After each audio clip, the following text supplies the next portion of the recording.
Thinking Rialto might be the destination for your next move? Well, then stick around because we're going to peel back all there is to know about living here in Rialto, California. Hey, Jose here, your SoCal Realtor. If you're thinking about buying or selling a home, do not hesitate to reach out. My team and I, we are here and ready to help you with your real estate needs. Okay, so first of all, let's do this. Let's start here. Just how big is Rialto? Honestly, it's a little bit bigger than some people might think because according to the latest census data, the population here in Rialto is just over 100,000 people. Even for Southern California, that's a pretty good sized city. However, for those that are thinking about moving to Rialto that have children or are thinking about having children, a very common question that we do get is, how good are the schools here in Rialto? According to niche.com's reviews and ratings for the schools here in Rialto, on an overall basis, but their review for the schools here in Rialto, they gave them a score of a B-.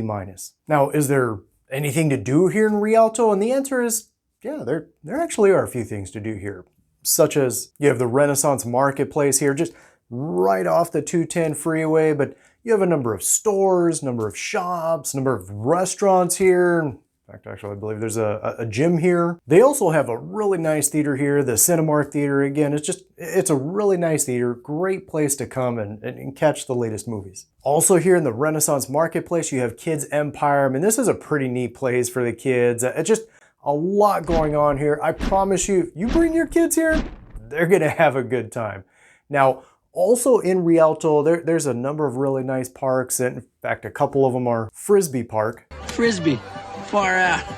Seriously though, it really is a pretty neat and pretty good sized park here in the city of Rialto. In fact, right up on the northeast side of Rialto, right below the 210 freeway. But yeah, they have a couple of playgrounds for kids here, a couple of basketball courts here, a skate park, a dog park, multiple baseball fields. Again, it really is a pretty neat park. The other is Rialto City Park. Another really nice park here in Rialto, a little more down toward the southern side of the city. In fact, just right above the 10 freeway. But yeah, again, really nice park here. They have a nice playground, nice basketball court here, a couple of tennis courts also, a couple of baseball fields, and they also have an indoor swimming pool here. Yeah, definitely worth checking out. Now, if we're being honest though, there's not as much to do here in Rialto as there is in, well, some of the neighboring cities.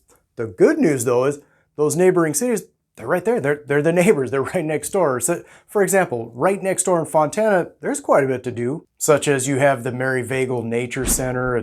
There's a really neat spot here for those, especially those that appreciate nature. I mean, here they have a small pond, hiking trails, great views on those hiking trails, a nature museum. Again, really neat spot. Also worth checking out here, you have the Miller Amphitheater.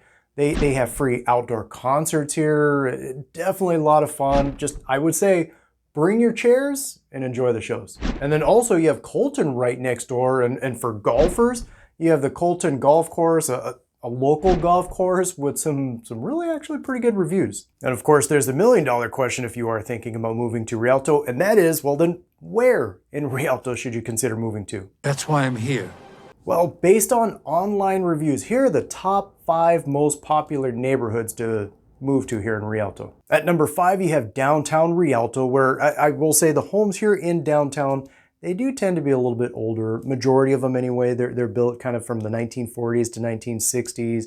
As well as the homes here, they do tend to be a little bit smaller too. In fact, the majority of them, they tend to range kind of about 1,000 to about 1,500 square feet in size. However, I will say though, I do remember seeing, I think it was just last year in fact, that there were a few new homes that were built here, and they were ranging kind of in that 1,500 square foot size. And as of the recording of this video, the prices here in downtown Rialto, they do average kind of around the $500,000 price range. At number 4, you have East Walnut, which sits over along the east side of the city of Rialto. In fact, actually right next to Frisbee Park that we were just talking about. But the homes here, they're actually pretty good sized. I mean, the majority of the homes here, they average right around, I'm going to say 1,500 to probably about 2,000 square feet in size. So again, they're pretty decent sized homes. And as well as being a little bit newer than the homes we were talking about over in downtown, the large majority of the homes here are built right around the 1980s. As for the prices of the homes here, they tend to average, I'm going to say,